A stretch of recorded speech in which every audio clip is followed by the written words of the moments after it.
मैंने आपको 300 रुपए नहीं 500 रुपए दिए थे, 500 रुपए। ये क्या बेसिर पैर की बातें कर रहे हैं आप? मुनीम, इन्हें लेखा पत्र दिखाओ।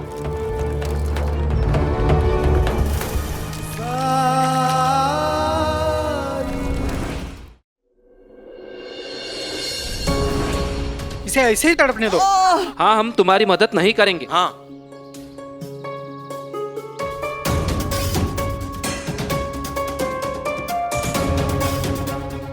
तुमने जो जिप्री के साथ जुल्म किया है उसी की सजा मिली है तुम्हें। बाबा। ये कैसी बातें कर रहे आप भेवा काका? यहाँ एक बीमार आदमी दर्द में तड़प रहा है, इनकी मदद करने के बजाय आप इन्हें शब्दों से ऐसे जख्म दे रहे। अगर साईं होते तो क्या ये ऐसे ही दर्द में भिलक रहे होते? साईं हर जरूरतमंद की, हर किसी की मदद करते, बिना देखे कि वो उनकी शुभचिंतक है या नहीं। क्या उनके साथ रह के हमने कुछ नहीं सीखा?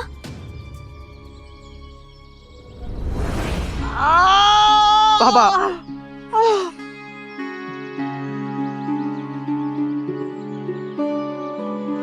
इनका इलाज सिर्फ साईं कर सकते हैं।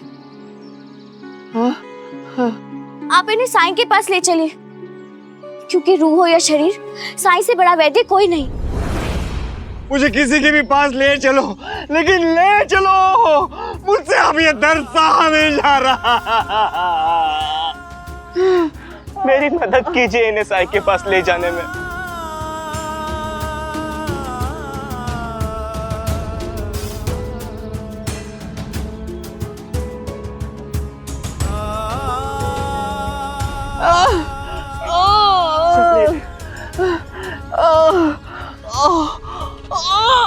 बाबा।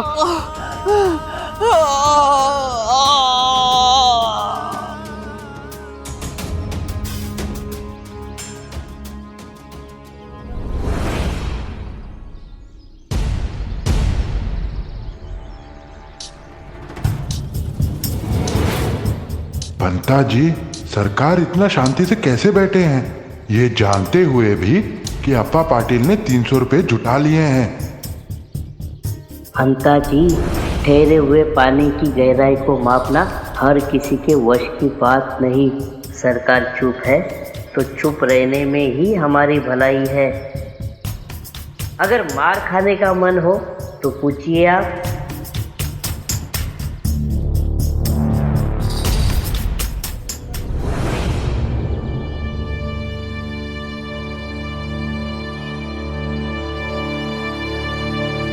अरे आइए आइए पाटिल जी, माधव जी, आइए। मैं अपनी जमीन छुड़ाने आया हूं। अरे ओम, ये तो बहुत अच्छी बात है।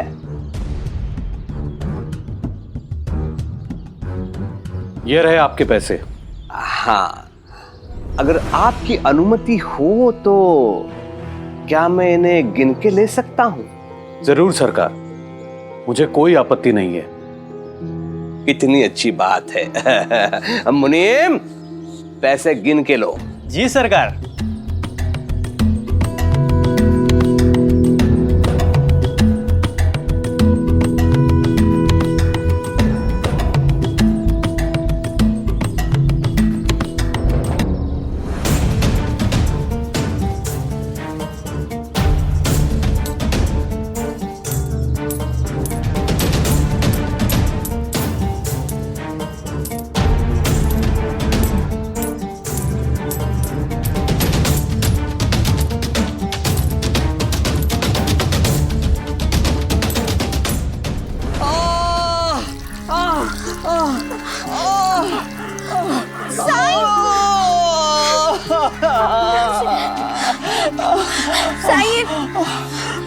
अंदर ले चलो। आइए।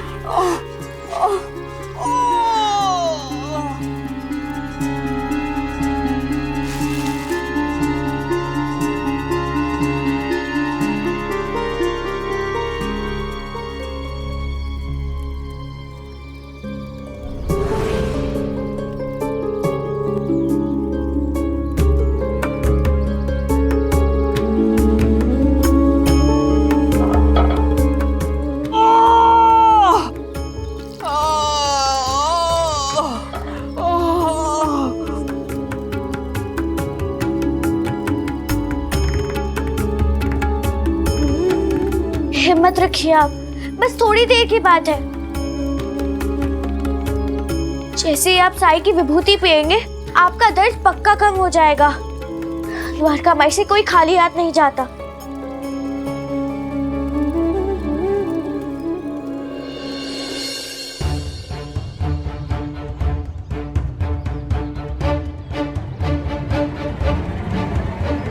सरकार पूरे नहीं है।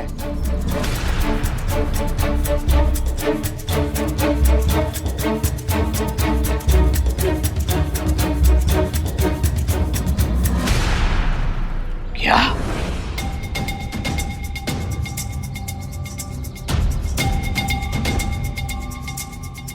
ये कैसे संभव हो सकता है? कितने पैसे कम है? पैसे नहीं, रुपए कम है, वो भी पूरे 200 रुपए।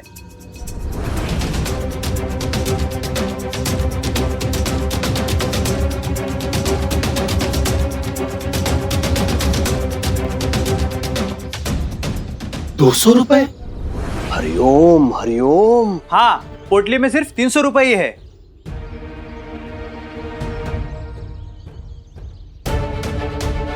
ये लो।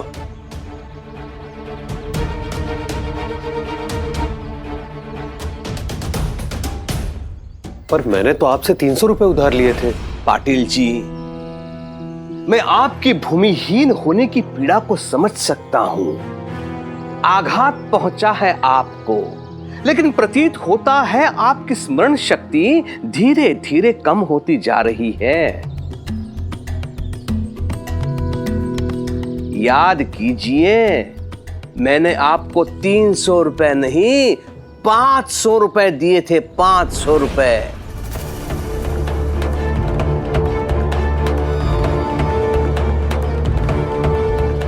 अब आप ही बता दीजिए, 50 एकड़ जमीन का मूल्य क्या केवल 300 रुपए हो सकता है?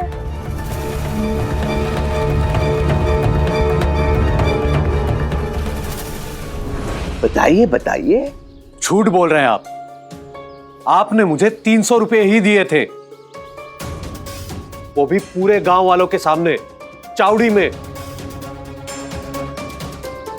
सारे गांव वाले इसके साक्षी हैं। अरे हाँ हाँ, बात तो 300 रुपए की ही हुई थी, लेकिन याद कीजिए, जब हम हस्ताक्षर कर रहे थे दस्तावेज पे, तब 500 रुपए पर हम दोनों की सहमति हुई थी।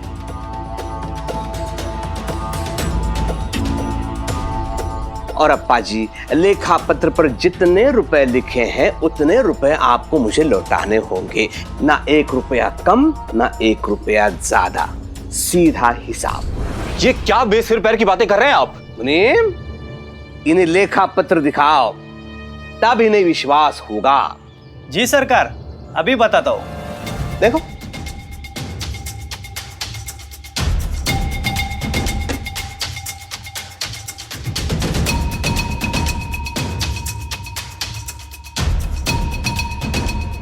सरकार, दस्तावेज में तो 500 रुपए ही लिखे हैं।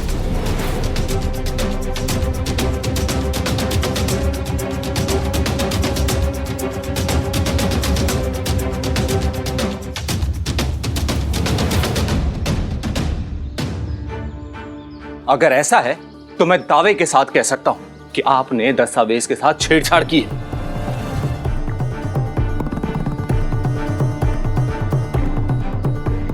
आपने छलकपट किया है हमारे साथ। 300 रुपए की जगह आपने उसे 500 रुपए बना दिया है।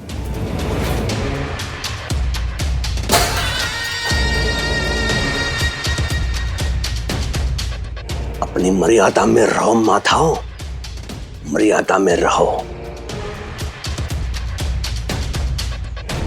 तुम्हारे मुंह से छल कपट की बातें शोभा नहीं देती।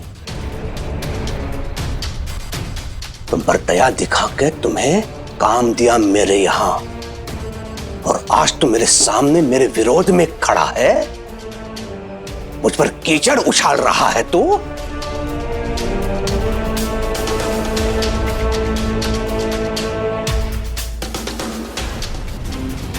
लीजिए पाटिल जी, आप खुद देख लीजिए, बताइए कहां हेरफेर की गई है। लीजिए।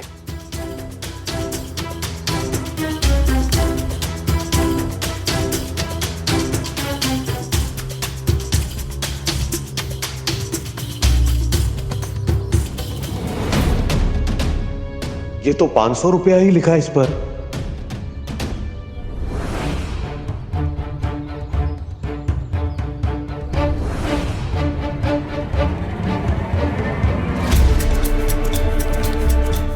इस आदमी को देख रहे हो मुनीम, यह आदमी लेखापत्र में हेरफेर करने में, परिवर्तन करने में सक्षम है।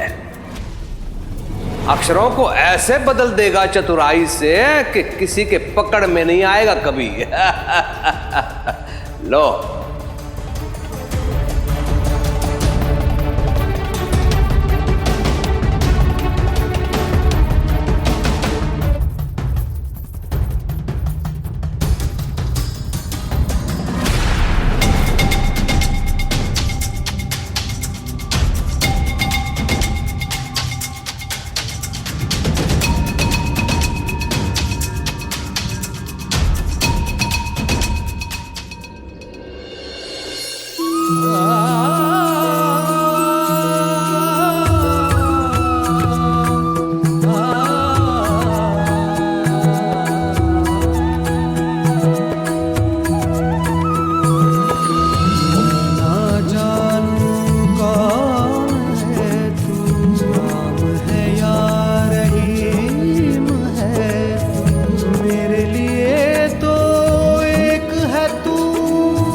कुलकर्णी सरकार, आप हमें दस्तावेज दिखाने से पहले खुद क्यों नहीं देख लेते कि आपने इसमें क्या किया है?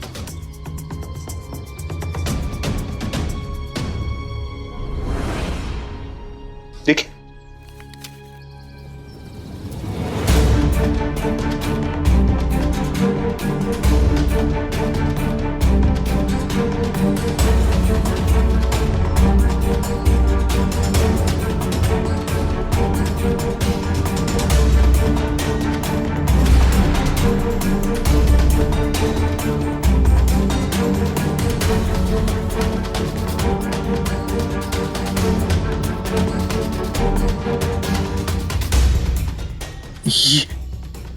ये कैसे हो सकता है?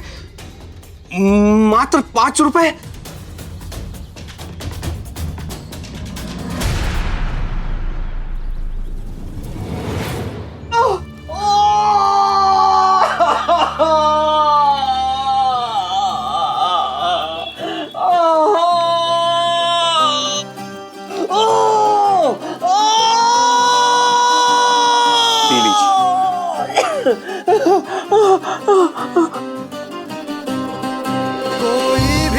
राह कोई भी सफर उस तक पहुँचे हर एक डगर, राही को दिखाए राह गुजर, बस एक नजर तेरी एक नजर, रहम नजर साई, रहम नजर, रहम नजर साई, रहम नजर मेरे साई, मेरे साई,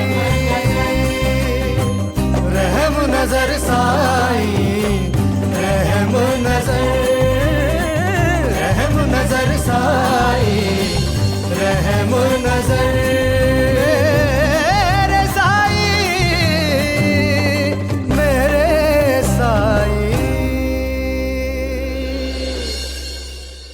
कुलकर्णी सरकार, दस्तावेज पर आपके और पाटिल जी के दस्तखत भी तो हैं, और ये दस्तावेज तो आपके पास ही थे, और आपने ही कहा कि इसमें कोई गड़बड़ी नहीं हुई है, कोई छेड़छाड़ नहीं की गई, कोई हेराफेरी नहीं हुई।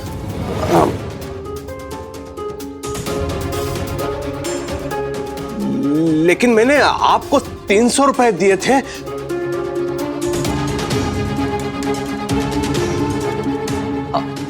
इसमें केवल 5 रुपए लिखे हैं, तो फिर 295 रुपए कौन देगा? लेकिन कुलकर्णी सरकार, अभी आपने थोड़ी देर पहले कहा कि लेखा पत्र में जितना लिखा है मुझे उतना ही पैसा चाहिए, ना उससे 1 रुपए अधिक, ना उससे 1 रुपए कम। सीधा हिसाब। याद आया आपको, है ना?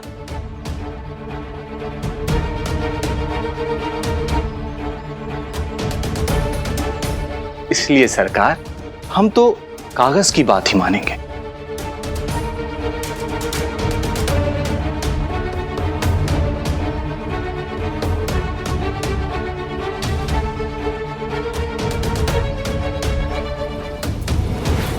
पाटिल जी, इन्हें 5 रुपए दे दीजिए।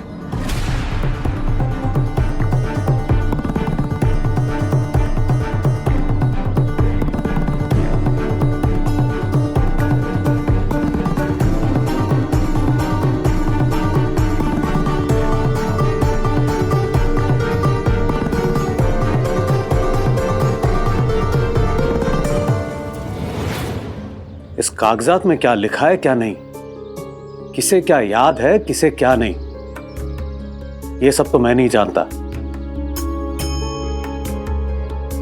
मैं सिर्फ इतना ही जानता हूं कि जिप्री की मान सम्मान की रक्षा करने के लिए मैंने मेरी 50 एकड़ जमीन गिरवी रखी और कुलकर्णी सरकार से 300 रुपए उधार लिए, और वही रुपए मैंने परशुराम जी को जाकर दिए और जिप्री को आजाद किया और अपनी बेटी की लाज बचाई। और गांव वालों ने मेरी जमीन छुड़ाने के लिए, मुझे मदद करने के लिए पैसे इकट्ठा किए। और एक सच बात बताऊं आपको, मैं कभी भी किसी को धोखा नहीं दे सकता, क्योंकि साई ने हमें सिखाया है सच के मार्ग पर चलने के लिए। इसलिए मैं आपको 300 रुपए ही लौटाऊंगा।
कुलकर्णी सरकार, हमारी जिंदगी में चाहे कितनी भी परेशानियां क्यों ना आ जाए,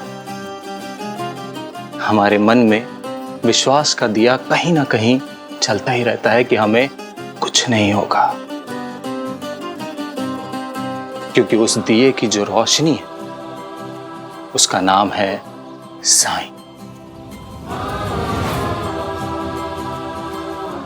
और जिसके पास साईं है उन्हें किसी से डर नहीं लगता, किसी से भी नहीं।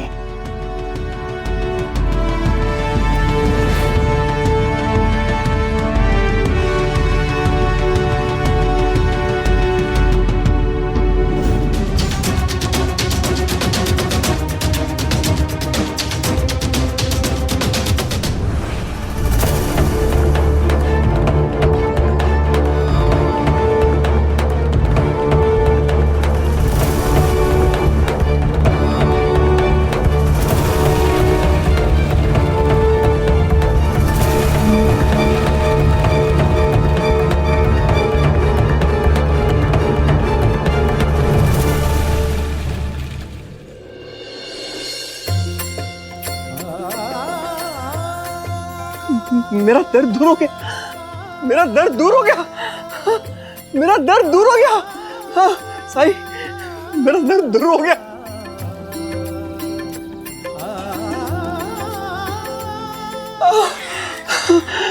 मेरा दर्द दूर हो गया।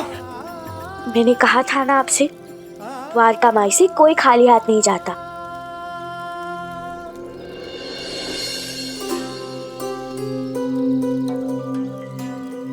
सच में मैं किसी लायक नहीं हूं, किसी काबिल नहीं हूं। एक यह लड़की है जिसके साथ बाबा ने अत्याचार किया, धोखा किया, और मैंने उनके योजना में उनका साथ दिया। और ये लड़की जिसने अपने साथ हुए अन्याय को भुलाकर बाबा के खिलाफ बोलने वाले लोगों को डांटा, हमारी मदद करने के लिए हमें यहां ले आई। और एक मैं हूं, दब्बू, मुंह चोर, सबसे नालायक।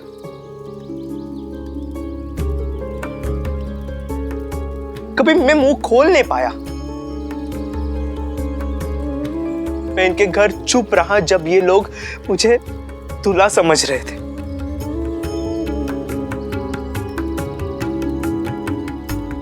कुलकर्णी सरकार के सामने भी झूठ बोला। मुझे खुद से घृणा हो रही है। ठीक।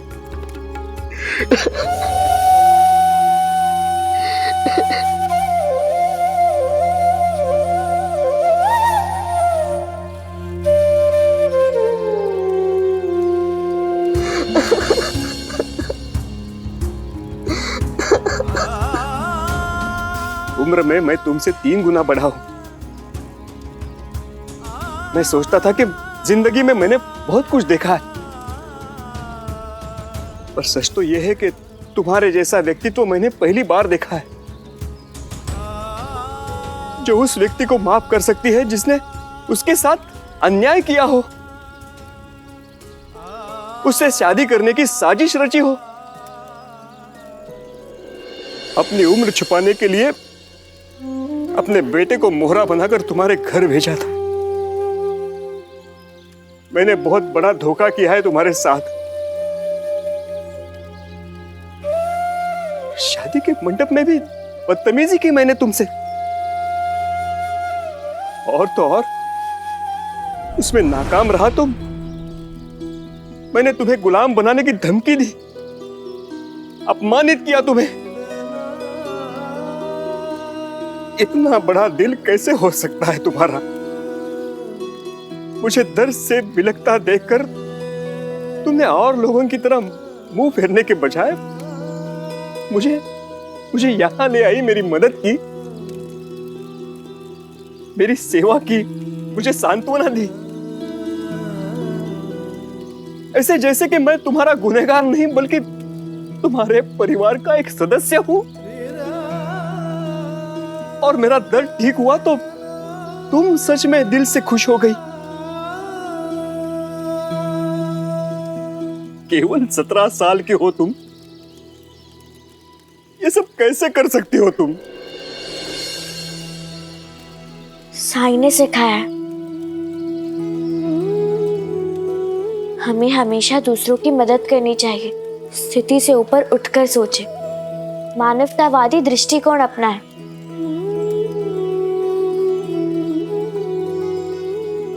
और मैंने वही किया। जानते हैं, हम जब आप पहली बार शिरडी में आए तो एक बुरे इरादे से, हमें नुकसान पहुंचाने के उद्देश्य से आए। उस वक्त मेरे लिए, मेरे परिवार के लिए, इस गांव के लिए आप एक दुश्मन से कम नहीं थे। ये सच है। लेकिन इस बार आप एक ऐसे इंसान के रूप में आए जो दर्द में तड़प रहा था, जिसे इलाज की फौरन जरूरत थी। ऐसे में मैं आपके साथ शत्रुओं जैसा व्यवहार कैसे कर सकती हूँ?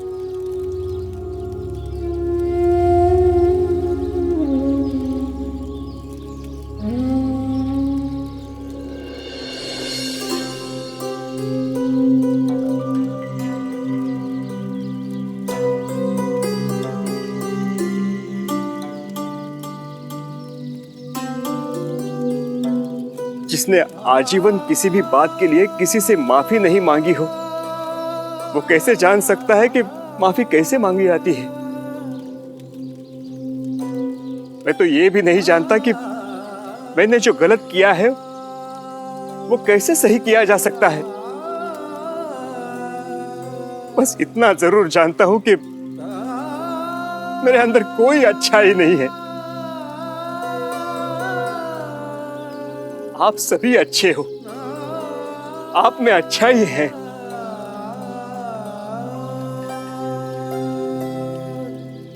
और मेरे पास सिर्फ पैसा है। मेरे पास,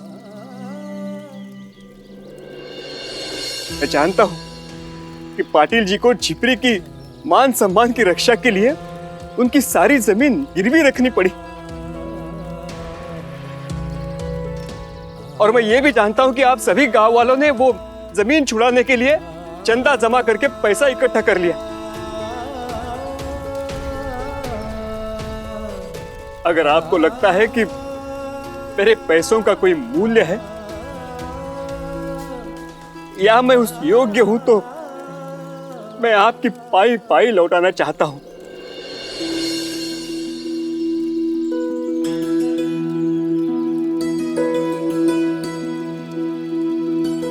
जो आप लोगों ने अप्पा की जमीन छुड़ाने के लिए दी थी।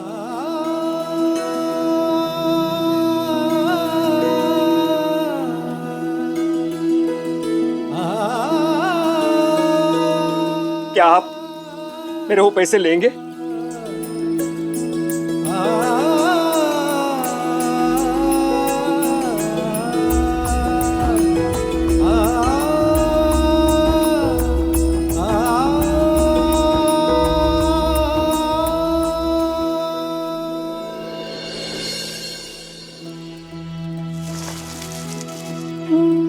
मैं ये तो नहीं कहूंगा कि मुझे माफ कर देना, क्योंकि मैंने जो काम किया है वो माफ करने के लायक ही नहीं है।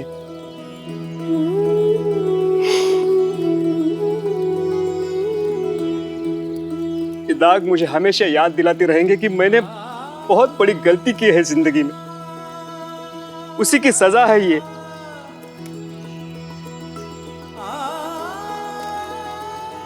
मैं ये नहीं जानता कि मुझ में आशीर्वाद देने की शक्ति है भी या नहीं, क्योंकि मैंने जिंदगी में कभी किसी को आशीर्वाद दिया ही नहीं।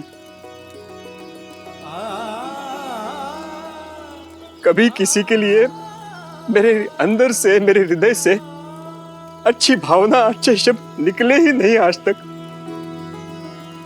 तुमने बड़ा उपकार किया है मुझ पर। मैं सदैव तुम्हारा ऋणी रहूंगा। ये ऋण कैसे चुका पाऊंगा मुझे पता नहीं, लेकिन एक बात मैं जरूर कहना चाहूंगा कि तुम आजीवन ऐसे ही रहना।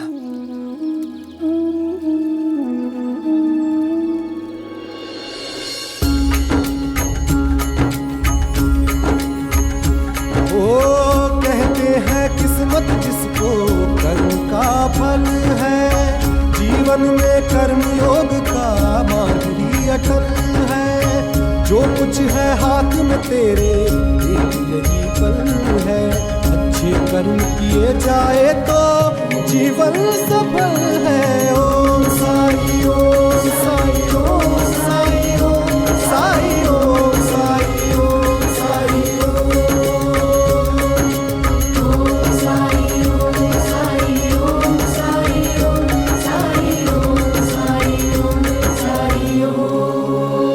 मेरा हाथ ठीक हो गया, मेरा हाथ ठीक हो गया, मेरा हाथ ठीक हो गया।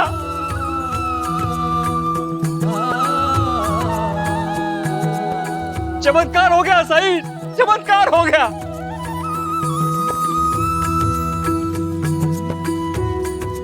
कोई चमत्कार नहीं हुआ है आपके साथ। आपके अंदर जो परिवर्तन आया है उसका परिणाम है ये। आप सच में बदल गए हैं। हृदय परिवर्तित हो गया है आपका। विभूति ने आपकी पीड़ा तो हर ली थी, लेकिन चोट के निशान मिटाने के लिए आपके मन का परिवर्तित होना जरूरी था।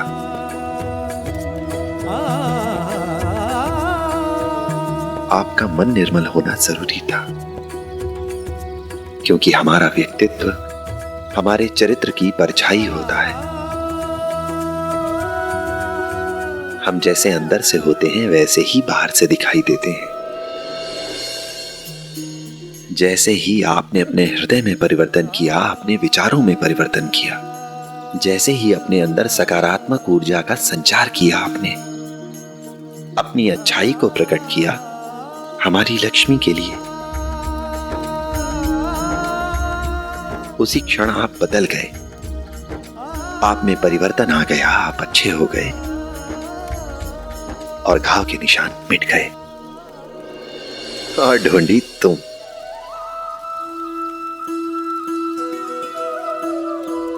मैं जानता हूं कि तुम भी अब शक्तिशाली हो गए हो।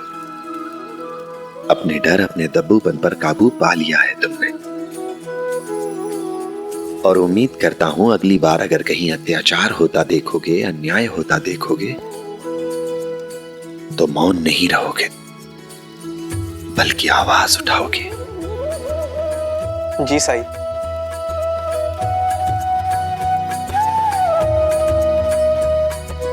शुक्रिया साईं। राम जी भला करे।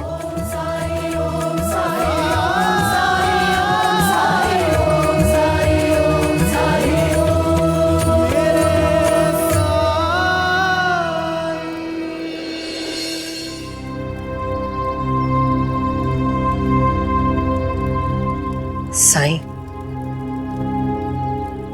चलती हूँ।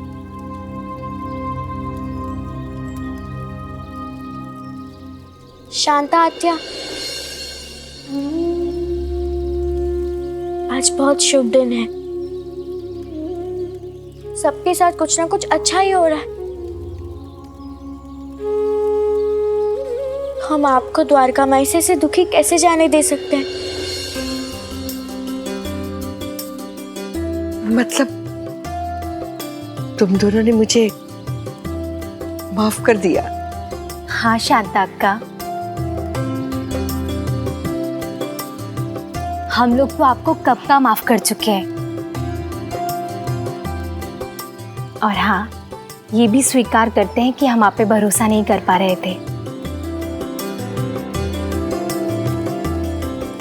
लेकिन जब हमने देखा कि आप हमारी मदद के लिए गांव वालों से बात कर रहे हैं, भाग दौड़ कर रहे हैं, तो जो रहा सहा संदेह था वो भी नहीं रहा।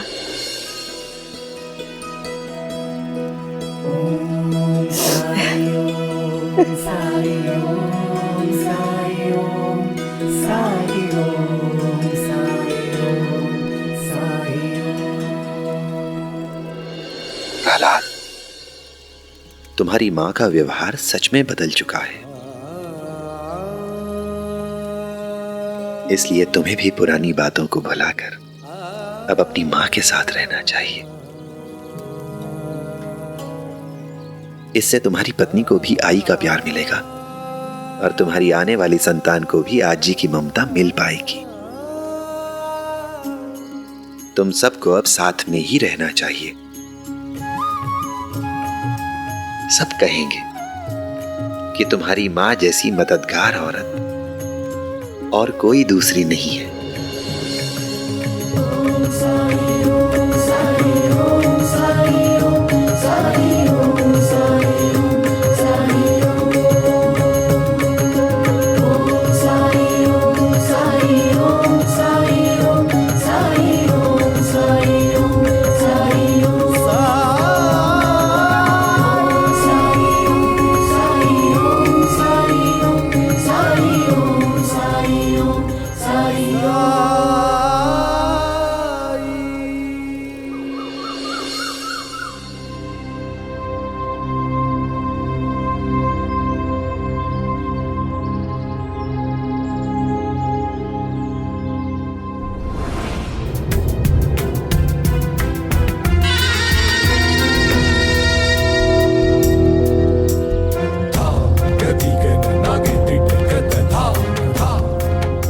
हरिओम।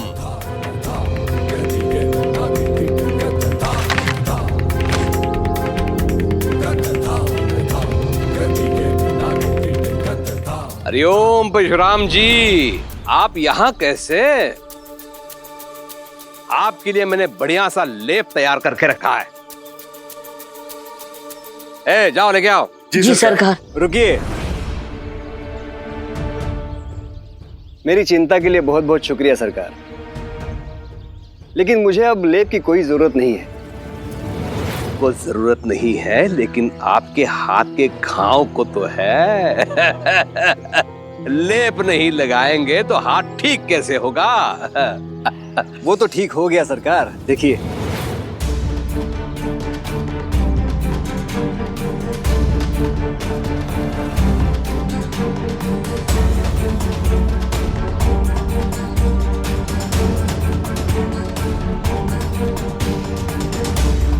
देखिए, ये लेप का चमत्कार है। अरे लेप में हिमालय की जड़ी बूटी जो थी। लेकिन ये घाव आपके दिए हुए लेप से नहीं, बल्कि साई ने ठीक किए हैं मेरे घाव।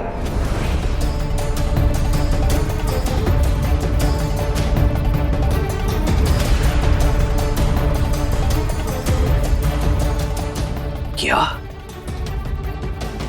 आप उस पाखंडी के पास गए थे? मैं आपको क्या समझता था परशुराम जी? हाँ? लेकिन आप तो गांव के अनपढ़ लोगों की तरह बात कर रहे हैं।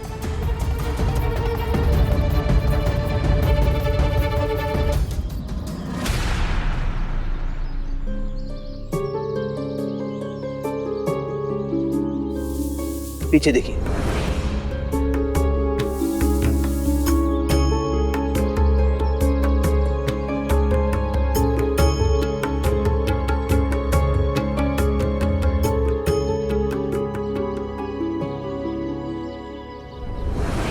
इस भिखारी को देख के आपको लगता है ये किसी का इलाज करता होगा?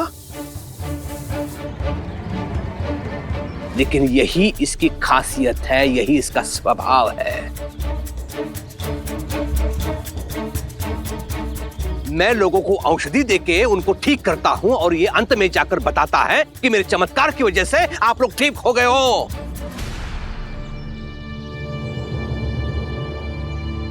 आप इसके काले जादू के झांसे में मत आइए। साई के बारे में आपकी गलत धारणा है सरकार। वो कोई काला जादू नहीं करते। मैं खुद साक्षी हूं उनकी दिव्य शक्ति का, उनकी महिमा का।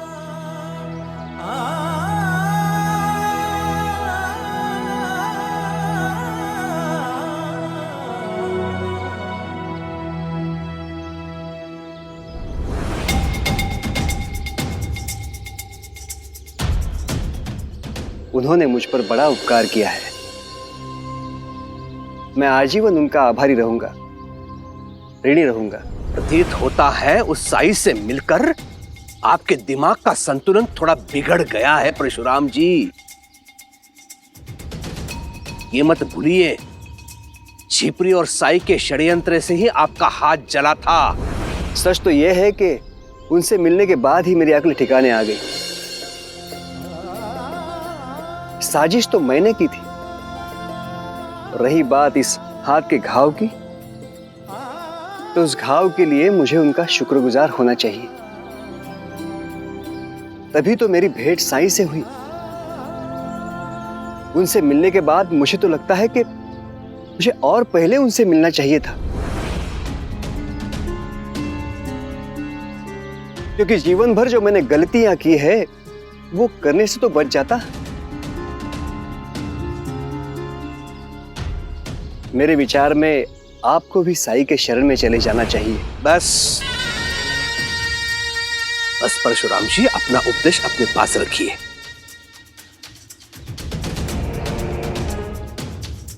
आपका हाथ ठीक हो गया है, अब अपने गांव की तरफ प्रस्थान कीजिए। एक और मूर्ख की आवश्यकता नहीं है मुझे शिरडी में। यहां पहले से मैं सैकड़ों मूर्खों को सहन कर रहा हूं। हरिओम। गुस्सा मत कीजिए सरकार, जा रहा हूं मैं, लेकिन जाते जाते एक बात आपसे जरूर कहना चाहूंगा। जिन गांव वालों को आप मूर्ख कह रहे हैं, असल में आपको उन पर खुश होना चाहिए, गर्व होना चाहिए आपको उन पर। क्योंकि आपके गांव वाले एक दूसरे की सहायता करते हैं, एक दूसरे का कितना ख्याल रखते हैं।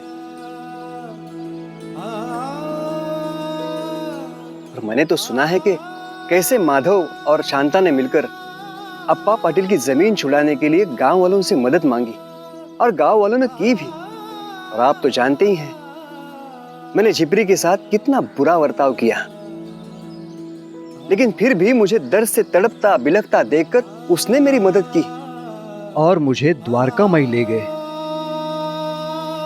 और फिर वहां जाने के बाद मेरा तन ही नहीं, मेरा मन भी भला चंगा हो गया।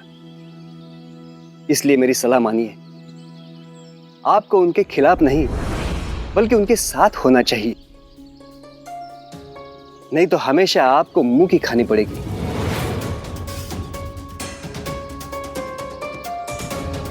केवल हार ही होती रहेगी आपकी।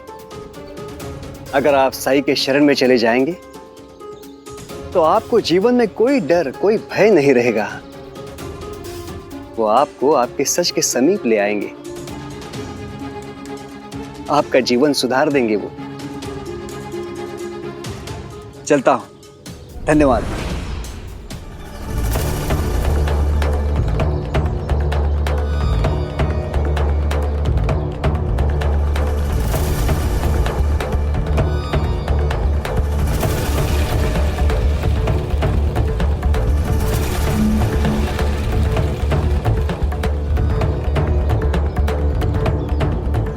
सरकार, वो आपको इतना सब कुछ बोल के चले गए और आप चुप रहे। ये जो अभी मुझे सुना के गया ना, इसकी जगह कोई और होता तो उसे छठी का दूध याद दिला देता। लेकिन सेठ परशुराम शक्तिशाली है और धनिक भी। इनसे उलझने का मतलब है अपने पांव पे कुल्हाड़ी मार लेना।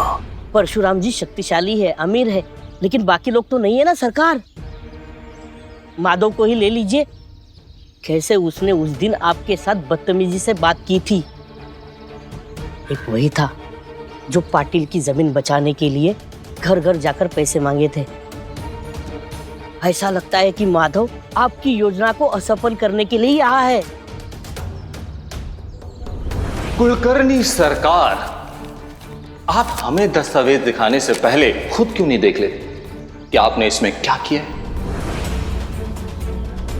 अभी आपने थोड़ी देर पहले कहा कि लेखा पत्र में जितना लिखा है मुझे उतना ही पैसा चाहिए, ना उससे 1 रुपए अधिक, ना उससे 1 रुपए कम। पाटिल जी, इन्हें 5 रुपए दे दीजिए।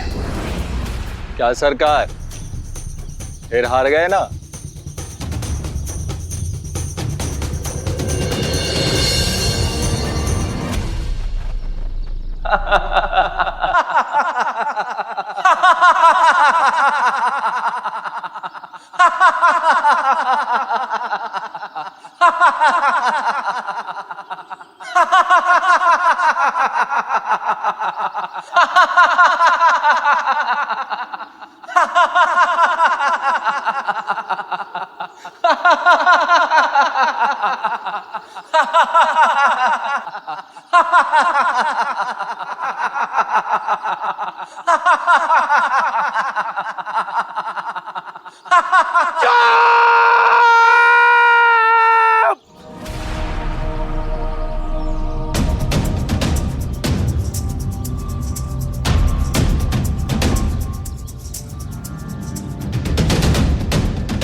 कुलकर्णी सरकार को अपनी जीत सबसे प्यारी है और तूने मुझसे मेरी जीत छीन ली।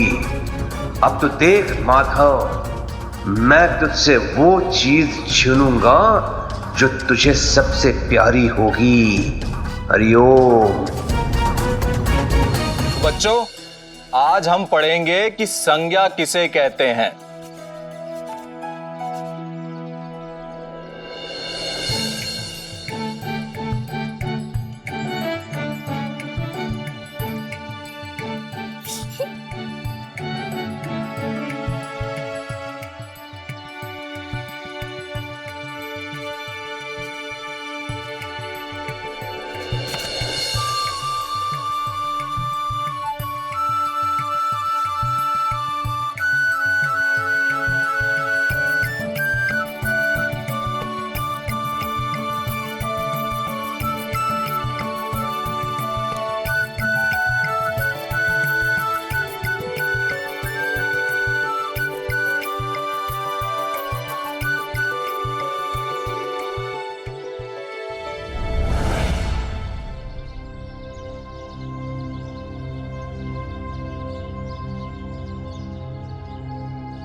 सबक पढ़ते पढ़ते कभी कभी मन ऊब जाता है ना।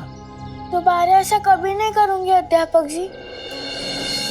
कोई बात नहीं, इसीलिए लगातार पढ़ने से अच्छा है कि कभी कभी हम बीच में समय निकालकर कुछ और कर ले, ताकि जब हम दोबारा किताबों के पास आए तो हमारा मन ताजा हो, फिर से किताबों में लगे। बैठ जाओ। तो बच्चों, आज हम लोग कुछ नया करेंगे, इसलिए आज तुम लोग मुझे बताओगे कि तुम्हारा लक्ष्य क्या है। बड़े होकर तुम लोग बनना क्या चाहते हो, बताओ। मुझे चित्रकारी अच्छी लगती है, इसलिए मुझे चित्रकार बनना है। और मैं चुटकुले बहुत अच्छा सुनाती हूँ। मेरे चुटकुले सुनने के बाद सब लोग बहुत हंसते हैं। सुनने वाले को खूब मजा आता है। लेकिन मुझे ये नहीं पता कि चित्र बनाना अच्छा काम है या नहीं, या फिर समय की बर्बादी। इतना सुंदर चित्र कभी बेकार नहीं हो सकता, और ना ही इसे समय की बर्बादी कहते हैं। इसीलिए मैं हमेशा कहता हूं, जो भी करो दिल से करो और लगातार अभ्यास करते रहो। अब तुम बताओ उद्धव। मैं किसान बनना चाहता हूँ। उद्धव, तुम्हें तो अपने पिताजी की तरह अध्यापक बनना चाहिए, फिर किसान क्यों? क्योंकि मेरा पढ़ाई में मन नहीं लगता, तो फिर किसान ही तो बनना पड़ेगा ना। और तुम्हें किसने कहा कि किसानों को पढ़ने की जरूरत नहीं होती? तुम बताओ निराली। मैं वैद्य बनना चाहती हूँ। मैं बीमार लोगों की मदद करना चाहती हूँ। शाबाश। मैं हलवाई बनना चाहता हूँ, क्योंकि मुझे मिठाई बहुत पसंद है। और तुम्हारा सपना क्या है श्यामा?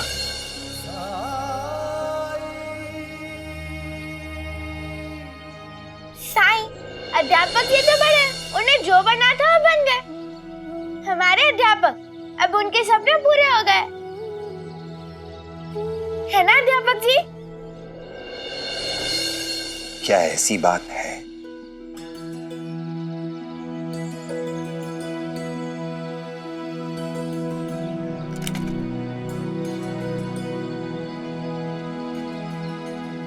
एक तरह से हाँ साईं, क्योंकि मैं हमेशा से पढ़ाना चाहता था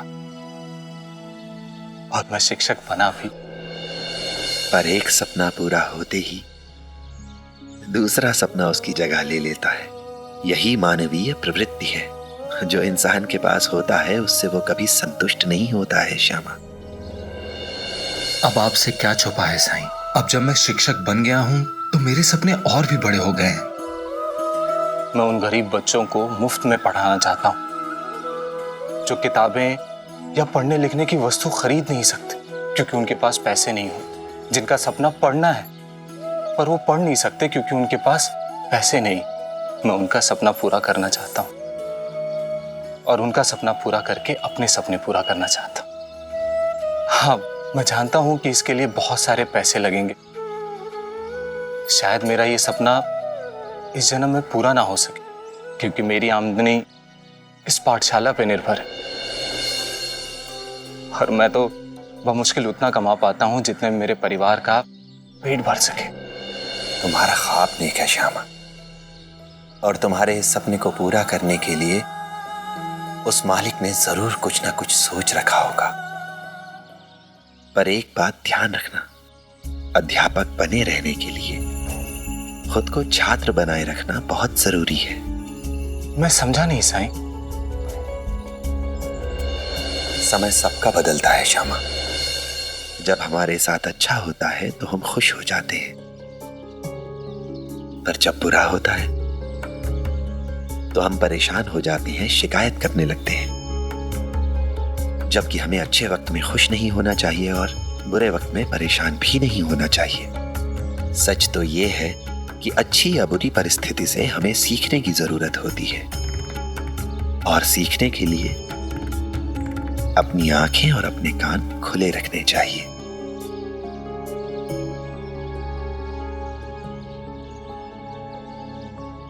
हमेशा सीखते रहना चाहिए।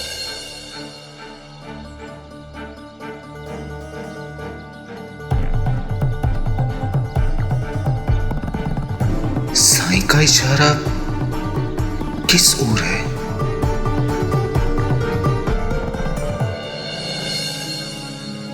मन में साई के क्या है कौन जान पाए।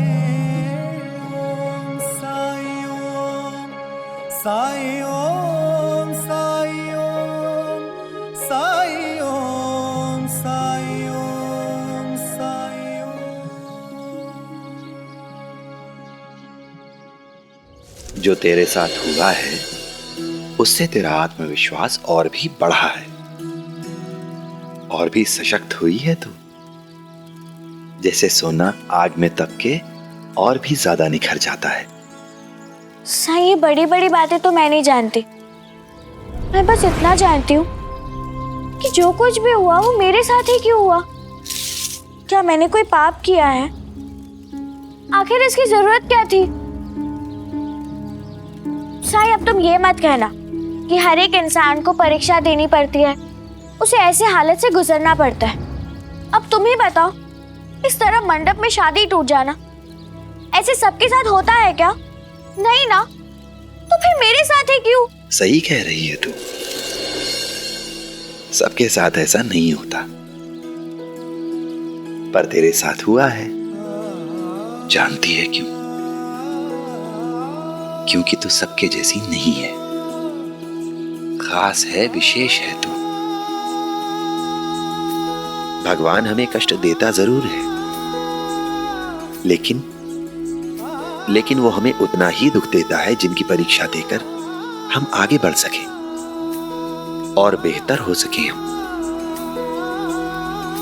उतना ही बोझ डालता है हम पर, उतना ही दुख देता है हमें। लेकिन साईं, इससे मुझे क्या हासिल हुआ?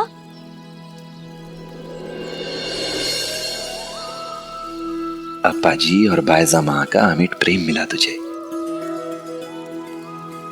प्रहलाद और अपनी आत्या को दोबारा परिवार के रूप में पाया तूने।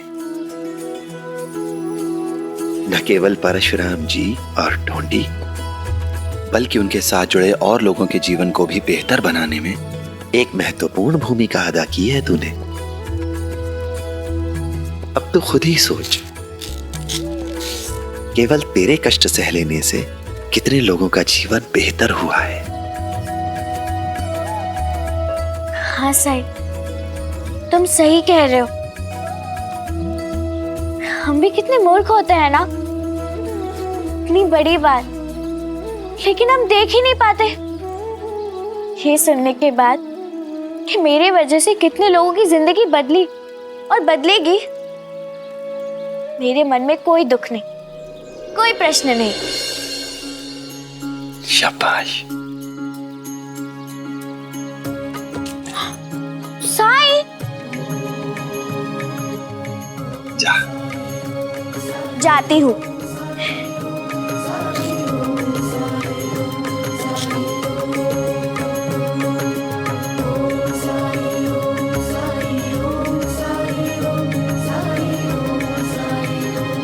राम जी भला करे।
इधर आई इधर।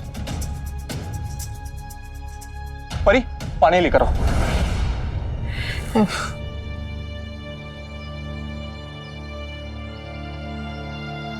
ये लीजिए। ये लीजिए, पानी पी लीजिए।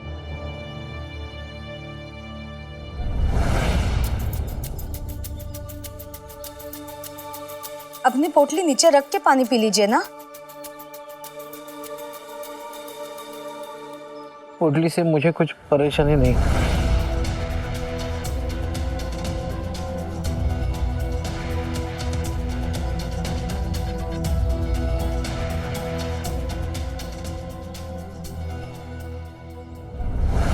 आपको पहले कभी देखा नहीं, किसी से मिलने आए हैं या कहीं जा रहे हैं?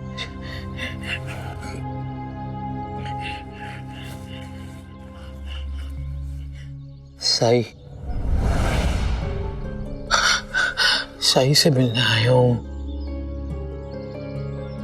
रास्ते में मेरे बैलगाड़ी के दुर्रे टूट गए, इसलिए यहाँ तक पैदल चल के आया हूँ।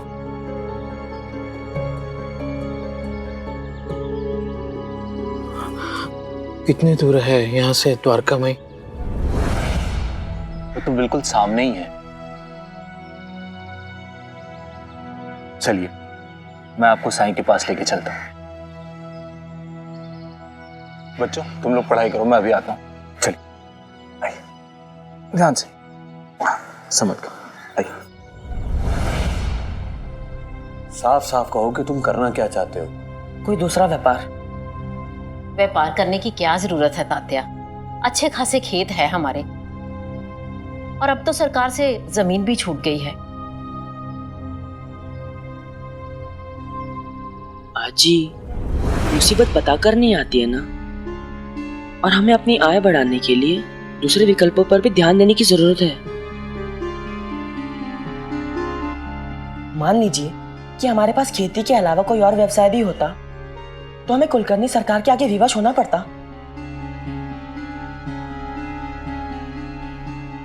तुम्हारी बात भी ठीक है, पर व्यापार के बारे में हम जानते ही क्या है।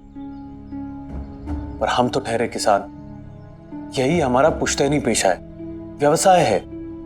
इसके अलावा हम ऐसा कौन सा व्यापार कर सकते हैं जिसमें हम सफल हो? तात्या, ये मत समझना कि हम तुम्हारा साथ नहीं दे रहे हैं। हम तो बस यही सोच रहे हैं कि जिस व्यापार के बारे में हम कुछ जानते ही नहीं हैं, उसमें ऐसे अचानक से प्रवेश करना हो सकता है कि हमारे लिए ठीक ना हो। काकी, तात्या है। केशव, बहुत अच्छे समय पर आए हो। आओ खाना खा लो। नहीं काकी, मैं अभी। क्या नहीं? हाँ, जब तुम लोग बच्चे थे ना तभी अच्छे थे, ऐसे शर्माते तो नहीं थे। चलो आ जाओ, थाली लगा देती हूँ मैं। हाँ, आ जाओ। तात्या से मिलने आया था, लेकिन अच्छा ही हुआ कि काकी ने खाने के लिए पूछा। कई दिनों से घर का अच्छा खाना नहीं खाया है।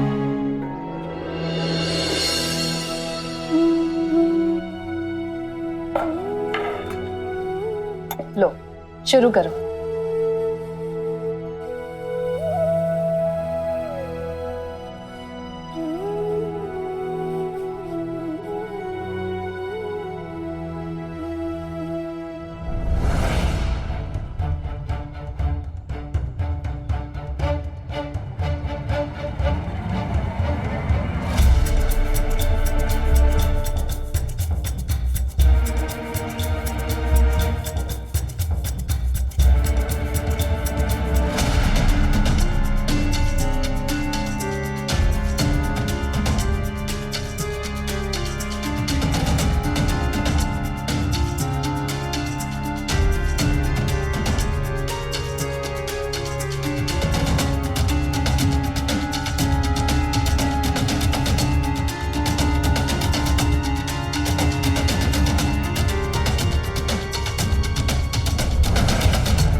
ये केशव इतनी हड़बड़ी में क्यों खा रहा है?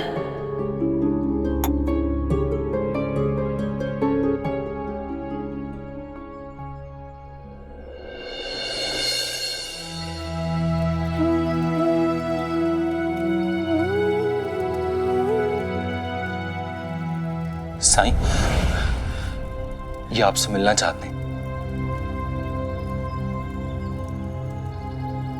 कहिए, क्या मदद कर सकता हूं मैं आपकी? सही, बहुत परेशान हूं मैं। सही, वैसे मेरा नाम कृष्ण कुमार है, व्यापारी हूँ। भगवान की दया से सब कुछ है मेरे पास, लेकिन कई दिनों से सोया नहीं हूँ। कई रातों से नींद नहीं आ रही साईं, दिन में भी नींद नहीं आती। लेकिन क्यों? वही तो जानने आया हूँ साईं। आप मेरी मदद करोगे ना? करूंगा, आपकी मदद जरूर करूंगा मैं। आपकी नींद ना आने वाली बीमारी का इलाज भी जरूर करूंगा, मगर एक शर्त है मेरी। जब तक आपकी बीमारी का इलाज नहीं हो जाता, आपको यहां द्वारका माई में मेरे साथ रहना होगा। मैं तैयार हूं साहिब, बस मेरी आंखों की नींद आप वापस ला दीजिए।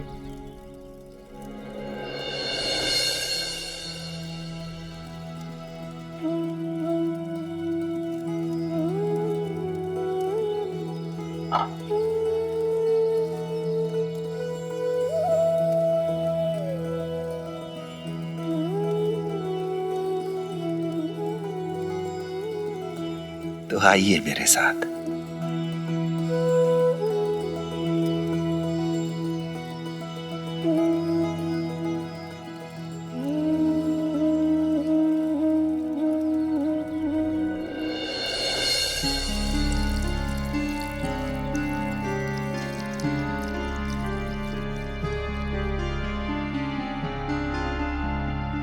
केशव, सब ठीक तो है ना?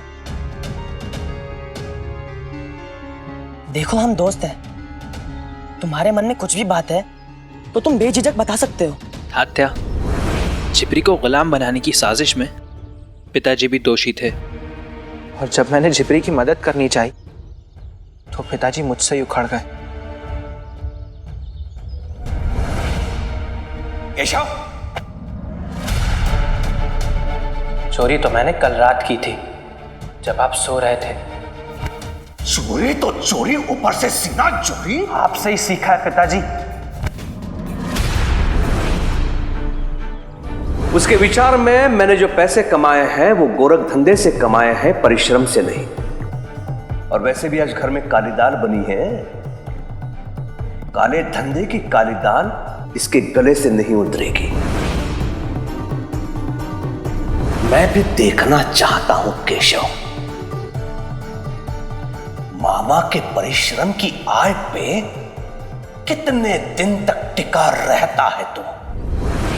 अब तो हालत यह है कि कुछ दिनों में पैसे भी खत्म हो जाएंगे।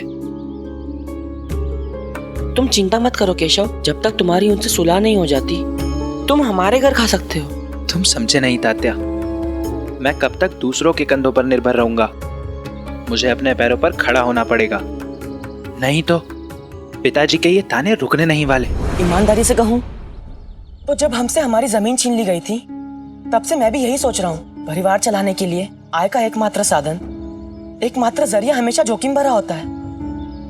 थोड़ी देर पहले मैं बाबा से यही बात कर रहा था कि मैं अपना व्यापार शुरू करना चाहता हूँ, लेकिन बाबा है कि तात्या, तो क्यों ना हम दोनों मिलकर कुछ शुरू करें? तुम्हारा ख्याल तो अच्छा है, लेकिन हम किसका व्यापार करेंगे? वो तो सोचना पड़ेगा। तुम भी सोचो, मैं भी सोचता हूँ। हम बाद में मिलते हैं और इस विषय पे चर्चा करते हैं, ठीक है? चलो, मैं चलता हूँ।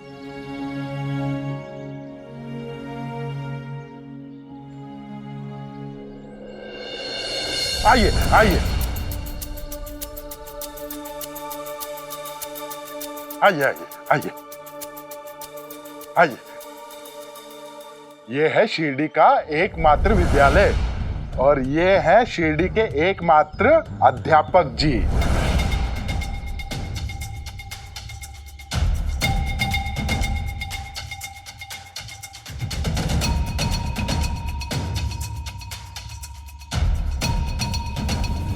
मैं शिक्षा अधिकारी हूं। ब्रिटिश सरकार ने मुझे नियुक्त किया है।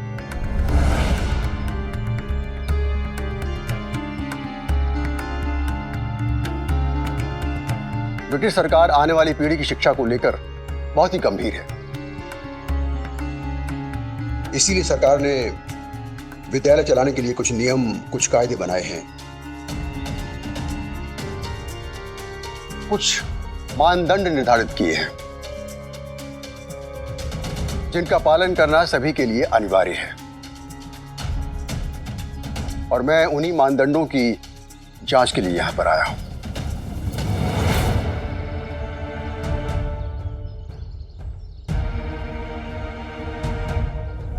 कुलकर्णी सरकार, आप हमें दस्तावेज दिखाने से पहले खुद क्यों नहीं देख लेते कि आपने इसमें क्या किया है?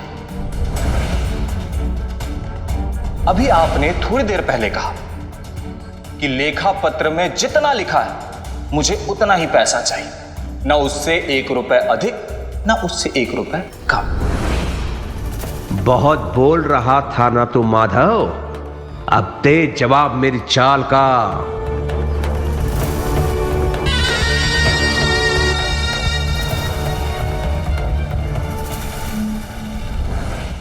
धार्मिक वीडियो सबसे पहले देखने के लिए हमारे चैनल को सब्सक्राइब करें और बेल आइकन दबाएं।